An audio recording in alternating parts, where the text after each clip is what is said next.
Mantan Sekjen sekaligus politisi senior Partai Kebangkitan Bangsa Lukman Edy membenarkan jika terjadi kegalauan di tubuh internal PKB terkait wacana menggulirkan hak angket dugaan kecurangan Pilpres 2024. Menurut Lukman, fraksi PKB di DPR yang hingga kini belum melakukan pengumpulan tanda tangan anggotanya sebagai syarat pemenuhan hak angket di DPR. Politisi senior PKB ini juga meminta agar keputusan yang akan diambil mempertimbangkan dampak yang akan muncul dari bergulirnya hak angket. Pikirkan secara mendalam implikasinya. Paling tidak dari aspek ideologis seperti yang disampaikan oleh Pak Soleh tadi, itu juga harus diperhatikan.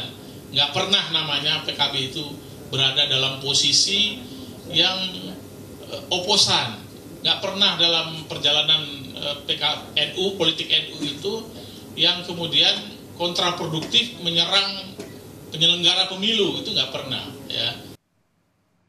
Sementara itu 11 hari setelah pemungutan suara pemilu 2024, Drone Emprit mencatat sentimen negatif sebesar 75% mengenai dugaan kecurangan pemilu via media sosial X.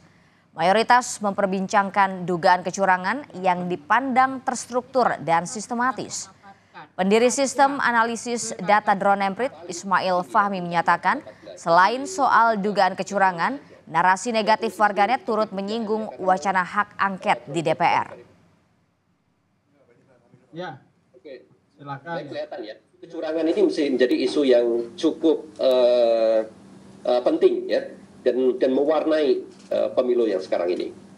Kalau dilihat dari analisis sentimen, mayoritas negatif ya, sampai 75% ini melihat negatif ya, karena daftar dugaan tadi ya. Nah, ada 17% positif. Ini apa? Memang ada beberapa yang misalnya menampilkan kecurangan itu tidak dilakukan oleh salah satu paslon saja ya, tapi dilakukan oleh semua paslon. Nah, dalam konteks ini jadi positif ya.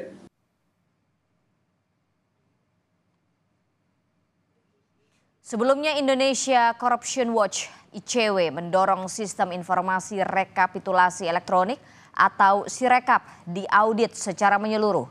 Hal itu disampaikan Kepala Divisi Korupsi Politik ICW, Egy Primayoga, usai menyampaikan surat permohonan informasi publik ke kantor KPU Kamis pagi. Menurut Egy, selain diaudit, ia juga meminta KPU terbuka atas masalah Sirekap yang terjadi pada pemilu serentak 2024.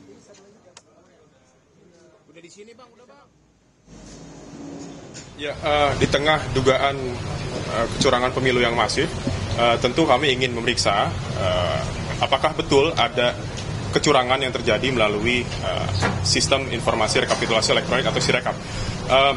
Itu yang ingin kami periksa melalui dokumen yang kami minta kepada KPU, apakah memang betul di situ terjadi ya kecurangan ataupun manipulasi ataupun tidak. Jadi kami ingin memeriksa dokumennya terlebih dahulu untuk memastikan bahwa kecurangan itu tidak terjadi. Dokumen spesifiknya yang diminta apa? Dokumen yang kami minta pertama-tama dokumen anggarannya, dokumen pengadaannya, dan juga dokumen rekaman elektronik mengenai kerusakan yang pernah terjadi pada server yang